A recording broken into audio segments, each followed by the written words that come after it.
Vallabh Covid centre के ICU में आग लगने से 14 मरीजों की मौत हो गई। इनमें 4 महिलाएं शामिल हैं। हादसे के वक्त आईसीयू में 15 मरीज थे और पूरे अस्पताल में 90 मरीज भर्ती थे। इनमें से ऑक्सीजन सपोर्ट वाले 21 मरीजों को दूसरे अस्पताल में शिफ्ट किया गया। इस हादसे में बुरी तरह से झुलसे मरीजों में से एक और मरीज की दोपहर बाद मौत हो गई, जिससे अब मरने वालों की जो गिनती है वो 14 हो चुकी है, जबकि 4 मरीजों की हालत अभी भी गंभीर बताई जा रही है।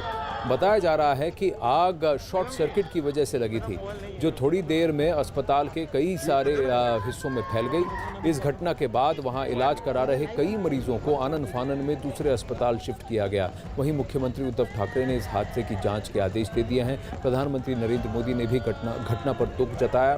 प्रधानमंत्री राहत कोष से मृतकों के परिजनों को 2-2 लाख रुपए देने की घोषणा भी की गई है, जबकि हादसे में गंभीर रूप से घायल लोगों को 50-50 हजार रुपए दिए जाएंगे।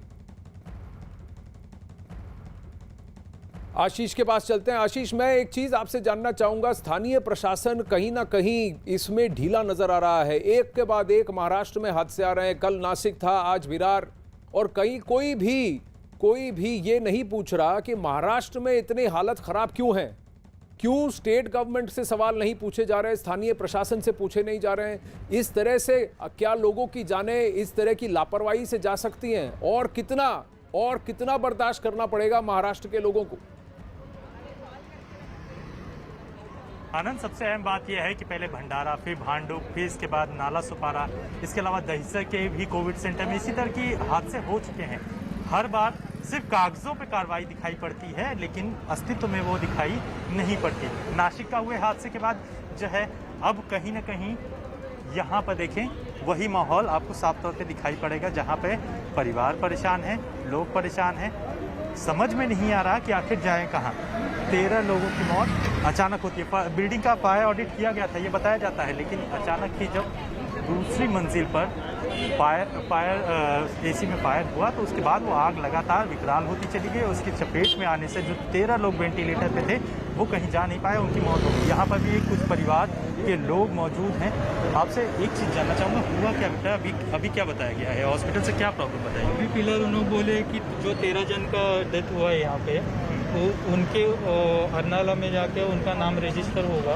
उसके बाद वो 14 जो लिस्ट है ना, उनके आपका नाम ऐड किया जाएगा। आपके जो फैमिली मेंबर थे वो उनकी डेथ यहाँ से जो अभी 14वीं डेथ हुई है उसमें है?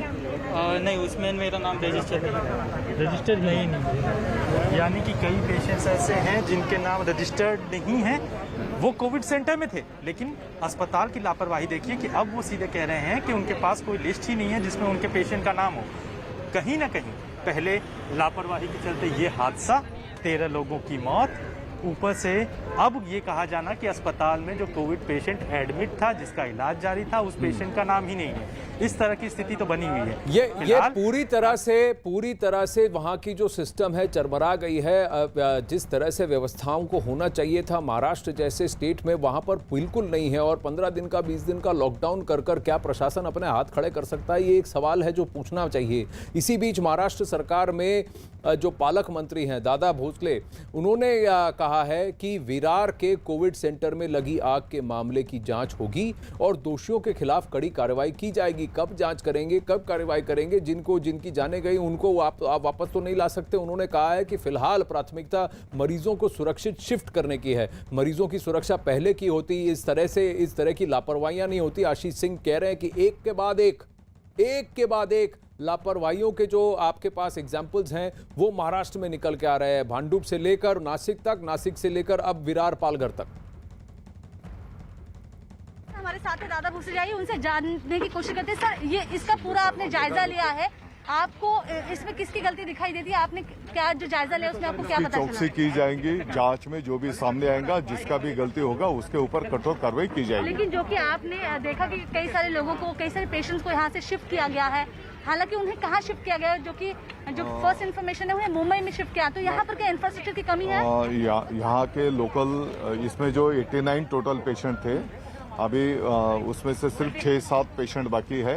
बाकी के पेशेंट को हॉस्पिटल में शिफ्ट किया गया है और पेशेंट के साथ उनके रिश्तेदार भी हैं। तो फिलहाल मदद के तौर पर आपकी ओर से क्या किया जा रहा है?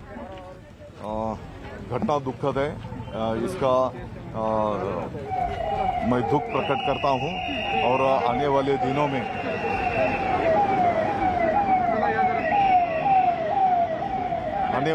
में इससे हमको सबको सीख लेना पड़ेगी।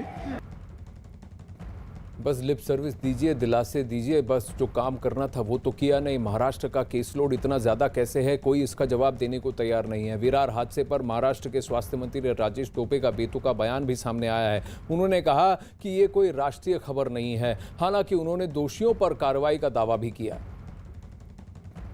हमारी तरफ से राज्य सरकार की तरफ से पूरी मदद करेंगे। 5 लाख रुपए राज्य सरकार की तरफ से गवर्नमेंट मदद करती है। महानगर पालिका की तरफ से 5 लाख मदद किया जाएगा। 10 लाख रुपए मदद करने की जो नासिक में घटना घटी है उसी टाइप में हम मदद करेंगे। इम्प्लीमेंटेशन नहीं हो रहा है तो जो इम्प्लीमेंट नहीं कर रहे उनको बिल्कुल बहुत सख्ती से कार्रवाई उन पे की जाएगी। इसमें डिटेल जांच की जाएगी। सबसे ज़्यादा केसलोड और देश में अगर कोरोना फैला है तो महाराष्ट्र से फैला, और ये कहते हैं राष्ट्रीय खबर नहीं है। एक के बाद एक आए दिन महाराष्ट्र से ऐसे हादसे आ रहे हैं। आप चलिए मध्य प्रदेश चलते हैं, जहां भोपाल में भी ऑक्सीजन का संकट गहराता जा रहा है। यहां ऑक्सीजन लेने के लिए भोपाल के BHEL प्लांट के बाहर लोग कई घंटों तक खड़े हुए थे। भेल में वाहनों की लंबी कतार लगी हुई है। होम आइसोलेशन के इमरजेंसी जो पेशेंट हैं उनको 1 सिलेंडर और अस्पताल को एक दिन में अधिकतम 10 सिलेंडर दिए जा रहे हैं। BHEL के एक दिन में 1800 क्यूबिक मीटर यानी करीब 700 सिलेंडर ऑक्सीजन मुहैया करा रहा है।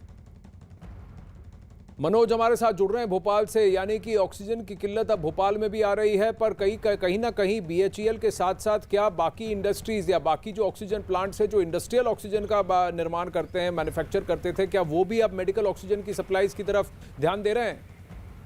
सिचुएशन क्या है अभी मनोज?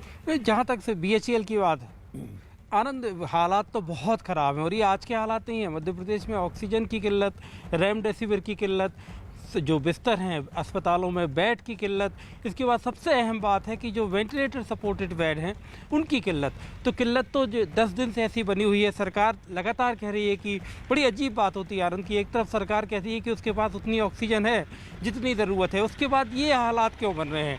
क्योंकि जो लंबी कतार आप देख रहे हो, इस कतार में सिर्फ भोपाल के अस्पताल के लोग नहीं हैं, इसमें एक इंडिविजुअल भी है जिसके घर में एक कोई मरीज़ है जिसको होम आइसोलेशन पर है, जिसे कहा गया कि अस्पताल में जगह नहीं मिली, जिसको ऑक्सीजन की ज़रूरत है, और वो 1 सिलेंडर भरवाने के लिए 8 घंटे BHEL के दरवाजे पर खड़ा है। सरकार का कहना है कि वो 400 मीट्रिक टन अभी ज़रूरत है, उसके हिसाब से हम यहाँ पर सप्लाई करने की लगभग उतनी सप्लाई कर रहे हैं। सरकार ने एक और आज कहा है कि जामनगर से सरकार का प्लेन जाएगा और वहाँ से ऑक्सीजन लेके आएगा। लेकिन ये हकीकत है कि मध्य प्रदेश में ऑक्सीजन की वजह से भी, जबलपुर से खबर आ रही है कि परिजन आरोप लगा रहे हैं कि उनके कुछ मरीज जो अस्पताल में एडमिट थे उनकी मौत हो गई। इसके पहले आपने शहडोल का वाकया सुना होगा कि शहडोल में 1 दर्जन से ज़्यादा मरीजों की परिजनों ने आरोप लगाया कि सिर्फ ऑक्सीजन की शॉर्ट सप्लाई की वजह से मौत हुई थी। तो हालात सचमुच खराब हैं। सरकार कोशिश में है कि ये हालात कैसे बेहतर हों। इसमें समय लगेगा क्योंकि सप्लाई चेन को रिवर्क करना बहुत ज़रूरी है।